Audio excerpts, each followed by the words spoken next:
Hello नमस्कार दोस्तों, स्वागत है आप सबका साइट फॉर सिविल सर्विसेज में। आज मैं हिस्ट्री की आर्ट्स एंड कल्चर की दूसरी क्लास लेके प्रेजेंट हूँ।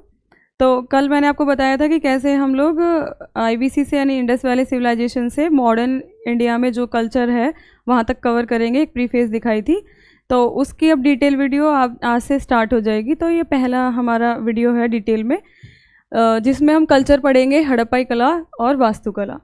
तो ये वही सिंधु घाटी सभ्यता को ही हड़प्पाई कला भी कहते हैं, आईवीसी भी कहते हैं, और पूरा इंडस वैली सिविलाइजेशन पूरा एक एब्रीविएशन को क्लियर करके भी बोलते हैं।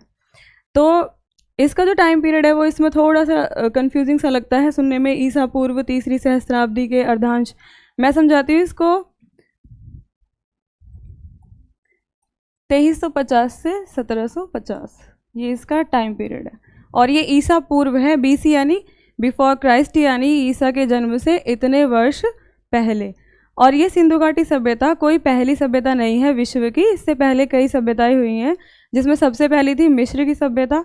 तब राजाओं को फराओ कहा जाता था, और उन्होंने पिरामिड वगैरह मम्मी बनाने की जो प्रथा थी वो शुरू की थी, क्योंकि वो लोग मृत्यु के बाद भी एक और जीवन मानते थे। तो उन्होंने दफनाने के लिए ये नए नए तरीके निकाले थे, और शवाधान के साथ कुछ सामान रखना, सामग्री रखना, जो हमें सिंधु घाटी में भी देखने को मिलता है, वो मिस्र से ही प्रारंभ हुआ था। दूसरी सभ्यता जो मशहूर सभ्यता है वो है मेसोपोटामिया की सभ्यता, जो दजला फरात नदी के संगम पे बसी हुई थी। उसमें 3 सभ्यताएं थी, मेसोपोटामिया के नाम से ही 3 थी वो। एक थी सुमेरिया, दूसरी बेबीलोनिया और तीसरी असीरिया। तब आता है सिंधु घाटी सभ्यता का नंबर। तो इसका टाइम पीरियड आप नोट कर लेना, 2350 से 1750 ईसा पूर्व। ठीक है, थोड़ा सा अब आगे बढ़ते हैं। ये इसका टाइम हो गया। यहाँ पर फिर स्थलों पर पाई गई अनेकानेक मूर्तियों, मोहरों, मृदभांडों, आभूषणों से प्रकट होती है क्या इसकी विशिष्टता। तो इसकी जो एक्सकेवेशन की थी वो राखल दास बनर्जी और दयाराम साहनी ने की थी। दयाराम साहनी 1921 है और राखल दास बनर्जी 1922 है, और सर जॉन मार्शल के निर्देशन में ये उत्खनन कार्य हुआ था। ठीक है, सिंधु घाटी सभ्यता के कुछ महत्वपूर्ण स्थल और उनकी पुरातात्विक प्राप्तियाँ। सबसे पहला वर्तमान पाकिस्तान में हड़प्पा, जो रावी नदी के तट पर बसा हुआ था। विशाल चबूतरों वाले 6 अन्नागारों की 2 कतारें, लिंग और योनि के पाषाण प्रतीक यहाँ पे मिले हैं, पाषाण यानी पत्थर के, और मातृ देवी की मूर्ति मिली है, जिससे हमने ये अंदाज़ा लगाया कि ये लोग पितृसत्तात्मक नहीं थे, मातृ सत्तात्मक थे। और यहाँ पर मातृ देवी की मूर्ति की जो मान्यता थी वो बहुत ज़्यादा थी, माता को मानते थे ये। लकड़ी की ओखली में गेहूँ और जौ, पासा, ताम्रतुला और दर्पण। तो इससे हम ये अंदाज़ा लगाते हैं कि गेहूँ और जौ की खेती होती थी यहाँ पे। और ताम्रतुला यानी कि ये किस मेटल का यूज़ कर रहे हैं, तांबे का। दर्पण यानी यहाँ पे शीशे का भी इस्तेमाल होता था। इसके अतिरिक्त कांस्य धातु की बनी हिरण का पीछा करते हुए कुत्ते की मूर्ति। अब यहाँ पे धातु चेंज हो गई, ये हो गई है कांस्य धातु। अधिकतर इस सभ्यता में कांस्य धातु का ही इस्तेमाल हुआ है, इसलिए इसे कांस्य युगीन सभ्यता भी कहते हैं। और लाल बलुआ पत्थर से बना पुरुष धड़ खुदाई में प्राप्त किए हैं। इसको मैं आपको भी दिखाऊंगी थोड़ी देर में, नीचे की तरफ एक फ़ोटो है उससे समझाऊंगी। वर्तमान पाकिस्तान में मोहनजोदड़ो सिंधु नदी के तट पर गढ़ी जो प्लेस है वहाँ पे वृहत स्नानागार और वृहत अन्नागार मिले हैं। ये वृहत स्नानागार आपने बहुत सुना होगा, ये काफ़ी बड़े लेवल पे बना हुआ एक सामूहिक स्नानागार था, मतलब इकट्ठा इसमें कई लोग नहा सकते थे। और अंदाज़ा ये है कि ये लोग इसे धार्मिक कार्यों के लिए इस्तेमाल करते थे, मातृ देवी की पूजा के वक्त करते होंगे या किसी और त्यौहार पे। और इसका जो गुणा है वो लगभग इतना है, 11.72 मीटर, मतलब लंबाई चौड़ाई, और इसकी ऊंचाई। वृहतन्नागार जो हैं ये 6 हैं एक साथ, और ये हड़प्पा में है, लाइन से बने हुए हैं ये 6। ठीक है, दाह संस्कार पश्चात शवाधान। दाह संस्कार करने के बाद कलश में उसके कुछ बचे हुए पार्टिकल्स को इकट्ठा करके और उसको दबा देते थे। और दूसरा ये तरीका था, पूरा का पूरा इंसान ही दबा देते थे। तो दोनों तरह का इसमें मेथड यूज़ होता था। मरने के बाद जलाते भी थे और उसको दफन भी करते थे। दाढ़ी वाले पुजारी की मूर्ति, यह आपने बहुत बार देखी होगी, इसको मैं बाद में दिखाऊंगी। पुजारी हुआ करते थे इनके यहाँ पे, एक ही शायद कोई मंदिर रहा होगा बड़ा, तो ये एक ही पुजारी की वहाँ पे मूर्ति मिली है। नर्तकी की प्रसिद्ध कांस्य मूर्ति, ये थोड़ा सा कर्व होके एक लड़की खड़ी है घुटने पे हाथ रख के, तो उसको नर्तकी की मूर्ति कहा जाता है। और पशुपति मोहर, पशुपति की मोहर से हमने आइडिया लगाया है, मतलब हिस्टोरी, जो भी हिस्ट्री लिखी है जिन्होंने, हिस्टोरीग्राफर्स ने, कि ये पशुपति के उपासक रहे होंगे, पशुपति की पूजा करते होंगे। गुजरात में धौलावीरा, अब ये जगह है गुजरात की धौलावीरा साइड, ठीक है। विशाल जलाशय मिले हैं, अद्वितीय जल दोहन प्रणाली मिली है, यानी कुएं से जो पानी निकालते थे, ये उसका शब्द है, उसी का एक दूसरा रूप करके लिखा हुआ है। स्टेडियम मिले हैं, बांध और तटबंध मिले हैं। विज्ञापन पट्टिका की भांति 10 बड़े आकार के संकेताक्षरों वाला अभिलेख भी प्राप्त हुआ है, यानी इन लोगों को अच्छी खासी टेक्निकल नॉलेज भी थी। उस तरह तो पढ़े लिखे नहीं होंगे कि डिग्री थी, एजुकेशन थी, लेकिन इन्हें फिर भी काफ़ी मैथ्स की जो है नॉलेज थी, रेखा गणित भी बहुत अच्छा इनको पता था। गुजरात में लोथल सिंधु घाटी सभ्यता का मैनचेस्टर कहा जाता है, क्योंकि यहाँ से ट्रेड होता था, व्यापार होता था, तो इसलिए इसको गुजरात का सिंधु घाटी सभ्यता का मैनचेस्टर कहा जाता है। समुद्री व्यापार का महत्वपूर्ण स्थल गोदी शवदाह के अवशेष को दफनाने की प्रथा, धान की भूसी, यानी जो जब धान निकाले थे तो जो बचा हुआ पार्ट रहता है उसको कह रहे हैं ये। अग्नि की वेदिकाएं मिली है, यानी ये हवन कुंड भी जो बनाते थे, हवन करते होंगे उसमें। और चित्रित मृद भांड मिले हैं, बर्तन को कहा गया है भांड, जो चित्रित थे काले रंग से।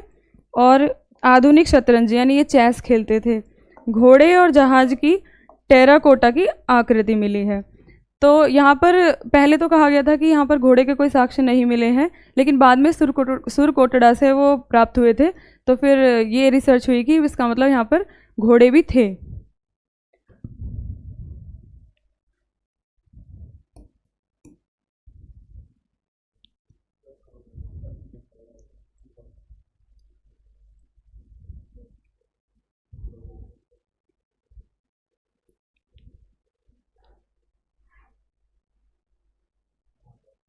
अच्छा, भारतीय सीमा के निकट घाघर हाकर,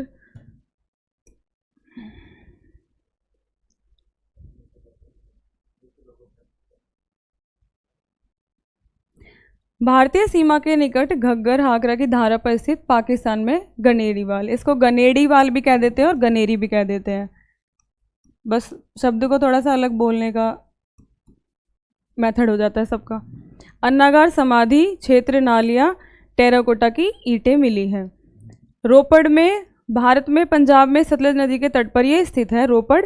और अंडाकार गड्ढे में मानव शवाधान के साथ दफन हुआ कुत्ता मिला है, तो ये कुत्ता पालते होंगे, और जब उनको दोनों को एक साथ दबाया गया, दफनाया गया, तो हमें उनके पशुओं से प्रेम होने का भी एक आइडिया मिलता है। राजस्थान में लोथल और कालीबंगा, यहाँ पर चूड़ी का कारखाना मिला है, यानी ये लोग गहने के शौकीन थे।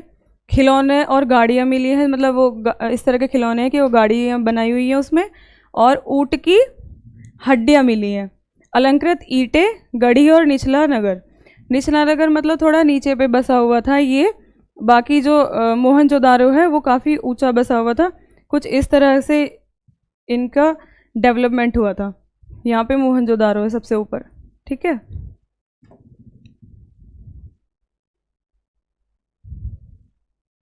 आगे बढ़ते हैं।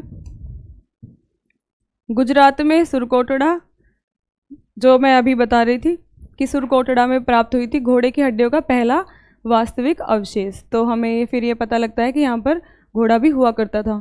हरियाणा में बनावली, यहाँ पर सूखी हुई सरस्वती नदी पर खिलौने का हल मिला है, तो यानी हल से खेती करते होंगे, शायद जोतते होंगे, तभी तो खिलौना बनाया था।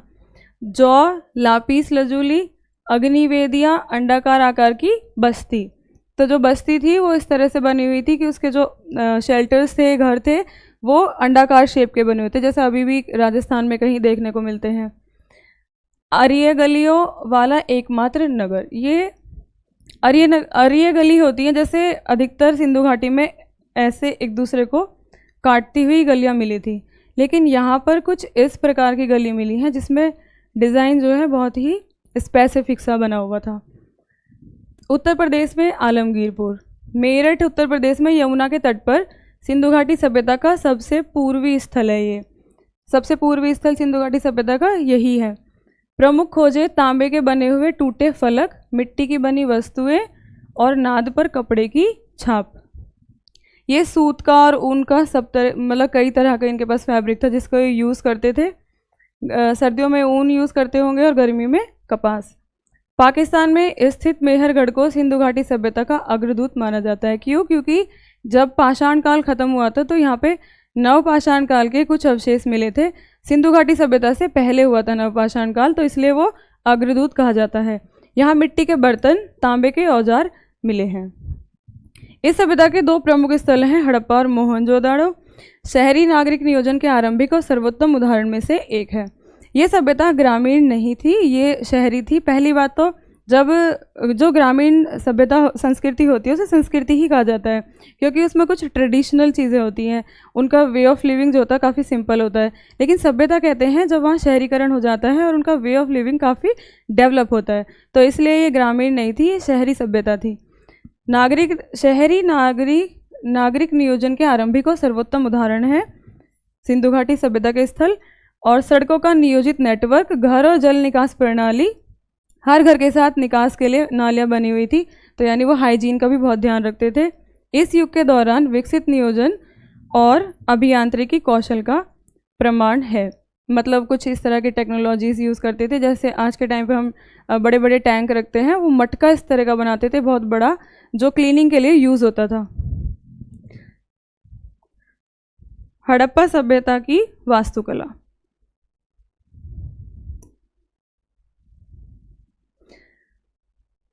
हड़प्पा और मोहनजोदड़ो के अवशेष नगर नियोजन की उल्लेखनीय समझ प्रकट करते हैं। मतलब किस तरह का नगर नियोजन होना चाहिए, एक विकसित जो शहर है वो कैसा होना चाहिए, उसका ये एक उदाहरण है।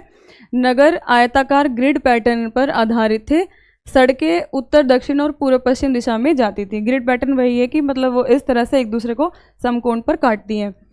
जबकि छोटी सड़कों का उपयोग अलग अलग घरों और अपार्टमेंटों, बहुमंजिला इमारतों को जोड़ने के लिए किया गया था। और जो हाउस थे वो भी इस तरह, वो डुप्लेक्स भी थे। मतलब उसकी जो बिल्डिंग्स थी वो ऊपर के एरिया भी थे, फर्स्ट फ्लोर, सेकंड फ्लोर, तो सेकंड फ्लोर तक भी उसमें मिले हैं। उत्खनन स्थलों से मुख्य रूप से 3 प्रकार के भवन पाए गए हैं। पहला है निवास गृह, दूसरा है सार्वजनिक भवन जहाँ पर ये लोग मीटिंग करते थे, कभी अपने पुरोहित को लेके या फिर किसी फेस्टिवल की, जो इनका हेड होता था उसके लिए, उसका निर्वाचन करने के लिए मीटिंग होती थी। सार्वजनिक स्नानागार। तो ये 3 तरह के भवन पाए गए हैं। निर्माण के लिए हड़प्पाई लोग मानकीकृत आयामों वाली मिट्टी की पकी ईंटों का प्रयोग करते थे। तो जो घर बनाते हैं जिससे, वो ईंटें पकी हुई होती थी। भली भांति पकी हुई ईंटों की कई परतें बिछाई जाती थी और इसे जिप्सम के गारे का उपयोग करके एक साथ जोड़ा जाता था। जैसे आज सीमेंट का इस्तेमाल करते हैं, उस टाइम पे जिप्सम का यूज़ होता था। नगर 2 भागों में विभाजित था, गढ़ और निचला नगर। जैसे कि इसमें दिखाया गया है, ये गढ़ है और ये है निचला नगर। ठीक है। पश्चिमी भाग में ऊंचाई पर स्थित गढ़ी का उपयोग विशाल आयामों वाले भवनों जैसे अन्नागार, प्रशासनिक भवन, स्तंभों वाला हॉल, आंगन आदि के लिए। सीधा सीधा कहें तो यहाँ पे हड़प्पा और मोहनजोदाड़ो थे, तो स्नानागार और अन्नागार उन्हीं में थे। बाकी सारे स्थल जो है फिर वो नीचे की तरफ है। गढ़ी में स्थित कुछ भवन संभवतः शासकों और अभिजात वर्गों के आवास के लिए थे। मतलब जो कैटेगरी वाइज जो थोड़े ऊंचे समझे जाते थे, ऊंची जगह पर वही रहते थे। अन्नागार बुद्धिमत्ता के साथ वायु संचार वाहिकाओं सहित ऊंचे चबूतरों के साथ डिज़ाइन किए गए थे। वो इस तरह से बनाए गए थे कि जो अन्न है उसमें वो ख़राब ना हो। तो उसमें हवा के लिए थोड़ा बहुत सिस्टम छोड़ा हुआ था वेंटिलेशन के लिए। बाकी कहीं से भी बरसात या कोई और तरह की कोई भी मिट्टी वगैरह उसमें नहीं घुस सकती। उनका डिज़ाइन इस तरह का बना हुआ था। इससे अनाज के भंडारण में मदद के साथ ही कीटों से उनकी रक्षा करने में भी सहायता मिलती थी। मिस्र और मेसोपोटामिया सभ्यता के मंदिरों या शासकों के महलों के विपरीत सिंधु घाटी सभ्यता के स्थलों से बड़ी स्मारकीय संरचनाएं नहीं मिली है, क्योंकि वो लोग पूजा पाठ में बहुत ज़्यादा थे। सुमेरिया के और मिस्र के, उन लोगों का पूजा का सिस्टम थोड़ा सा इस तरह का था, फियर बेस्ड एक तरह से। क्योंकि मैंने सभ्यताओं का इतिहास एक बुक पढ़ी थी मिश्रा जी की, तो मैंने उसमें यही समझा था कि वो थोड़ा सा फियर करते थे हर देवता से। जैसे वो नदी की जो देवी थी उनसे भी डरते थे, बल्कि वो देवी नहीं देवता कहते थे उसे, और सूर्य से भी डरते थे। तो टाइम टाइम पर वो इन सबको मनाने के लिए कुछ पूजा अर्चना करते थे, तो इसलिए इनसे थोड़ा अपग्रेड सिस्टम था मिस्र का और सुमेरिया का। थोड़ा आगे बढ़ते हैं।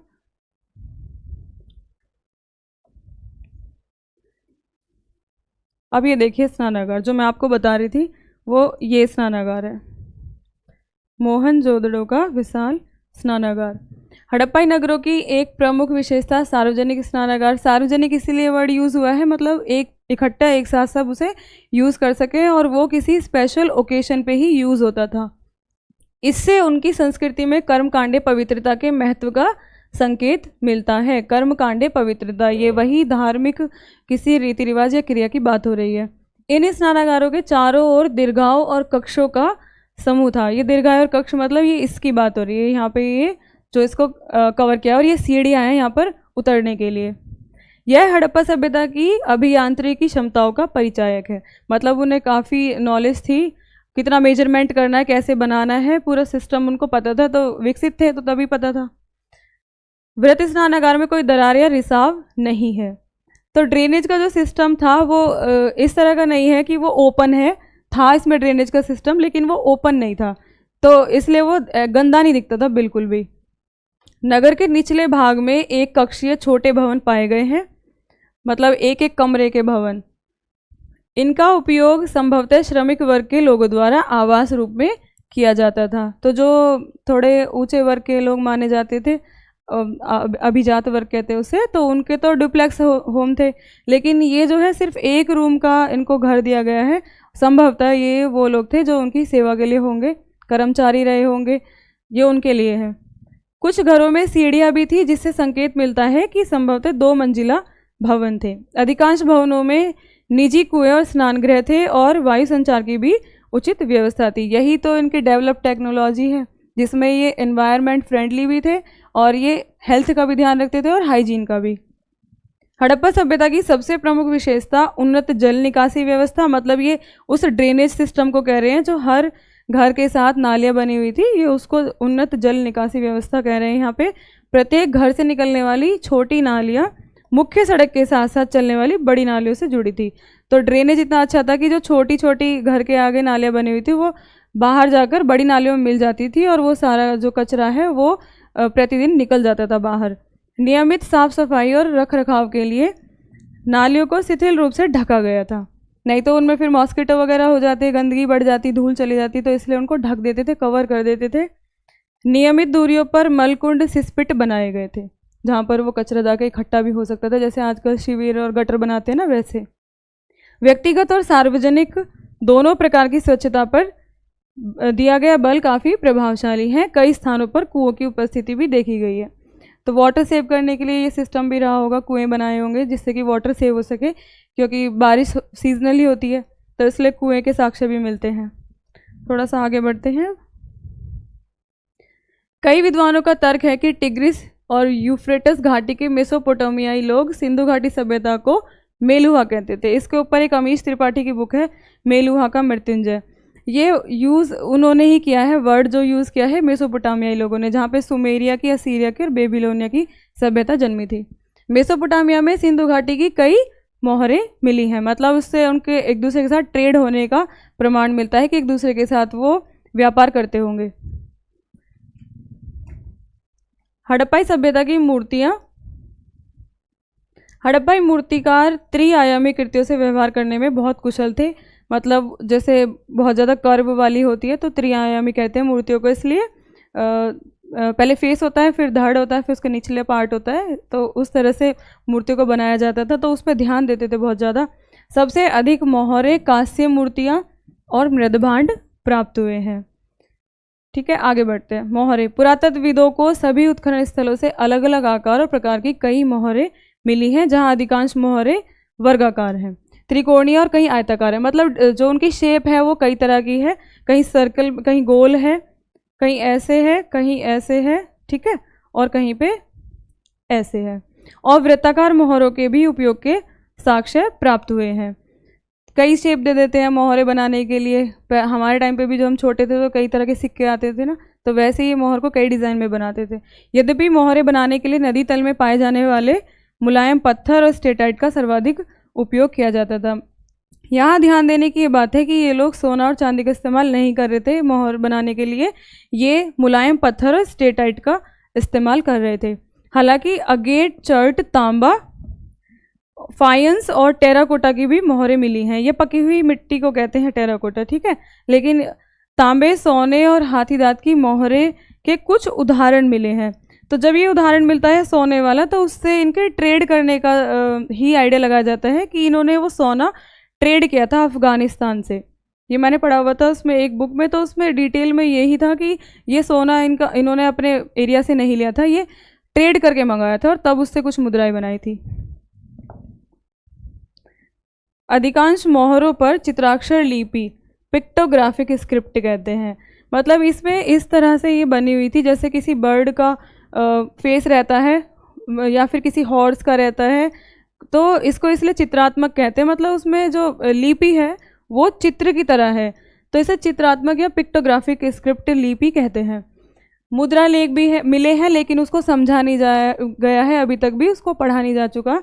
इन्हें अभी तक पढ़ा नहीं जा सकता है, ठीक है, नहीं जा सका है। लिपि अधिकांशतः दाएं से बाएं लिखी जाती थी, यानी राइट से लेफ्ट, ठीक है। लेकिन द्विदिशात्मक लेखन शैली अर्थात एक पंक्ति में दाएं से बाएं और दूसरी पंक्ति में बाएं से दाएं, तो ये ऐसे और फिर ये ऐसे चल रही है, तो इसको ब्रुस्टोफेडन लिपि कहते थे। जो दोनों तरफ को चलती है उसे ब्रुस्टोफेडन कहते हैं, ठीक है। मुद्रा लेख को मस्सी ने दाएं से बाएं ओर लिखा था, लेकिन द्विदिशात्मक जो कि दाएं से बाएं एक पंक्ति पर और बाएं से दाएं दूसरी पंक्ति पर उससे मिल गया, मतलब वही बात ये कह रहे हैं, दोनों तरफ को चलने वाली। और इसमें कुबड़दार बैल, गेंडा, बाघ, हाथी, भैंस, बायसन, बकरी और मारकोट, साकिन, मगरमच्छ आदि के उदाहरण है। मतलब ये उस जानवरों के जो रहते हैं, शेप रहती है वो जानवरों की बनी हुई थी। हालांकि किसी भी मोहर पर गाय का कोई साक्ष्य नहीं मिला है। सामान्यतः मोहरों पर एक और पशु और मानव आकृति है और दूसरी ओर मुद्रा लेख या दोनों ओर मुद्रा लेख है। लिखा हुआ तो है लेकिन पढ़ा नहीं जा सकता, तो कुछ कह नहीं सकते वो क्या लिखा था। साथ ही कुछ मोहरों पर तीसरी ओर भी मुद्रा लेख है। कुछ मोहर पर जानवर की कल्पना की गई है, आधा आदमी और आधा जानवर। कुछ मोहरें स्वास्तिक की तरह भी पाई गई हैं। कुछ मोहर में कल्पित पशुओं के साथ अर्ध मनुष्य और अर्ध पशु आकृतियाँ भी है। ऐसा बहुत सारा आपने हॉलीवुड मूवीज़ में भी देखा होगा जिसमें इमेजिन किया गया है कि आधा पशु है और आधा मनुष्य है। तो वैसे यहाँ पर कुछ मुद्राओं पे संकेत मिलते हैं। पता नहीं ऐसे रहे होंगे नहीं रहे होंगे, लेकिन ये मुद्रा को देखकर कल्पना का ही एक पार्ट दिखाई देता है। आगे बढ़ते हैं थोड़ा सा। पशुपति वाला मोहर मोहनजोदाड़ो से मिली स्टेटाइट के मोहर में पालथी मारकर बैठी मानव आकृति या देवता को दर्शाया गया है, जो मैं कह रही थी कि पशुपति को पूजते होंगे। पशुपति के रूप में संदर्भित इस आकृति ने 3 सींगों वाला मुकुट पहना है। यहाँ आप देख सकते हैं, थोड़ा सा और जूम कर लेना। यहाँ पर ये 3 सींगों वाला मुकुट है और चारों ओर पशुओं से घिरी है। आकृति के बाईं ओर हाथी और बाघ है। यहाँ पे ये थोड़ा सा इस तरह कटी हुई ही मिली है, मोहर टूटी हुई मिली है। तो यहाँ पे बाईं ओर जो है हाथी और बाघ है, दाईं ओर गेंडा और भैंस है। यहाँ पे ये भैंसा है, वैसे ये भैंस नहीं भैंसा था, दिखाई देते हैं। आकृति के आसन के नीचे 2 हिरण दर्शाए गए। यहाँ पे ये 2 हिरण है, तो इसलिए इसको पशुपति कहा है। मतलब चारों तरफ उनके पशु हैं तो उनको पशुपति कहा गया है। ये यूनिकॉर्न की मोहर है। यूनिकॉर्न होता है जो इस तरह के लंबे सींग वाला घोड़ा रहता है, ठीक है।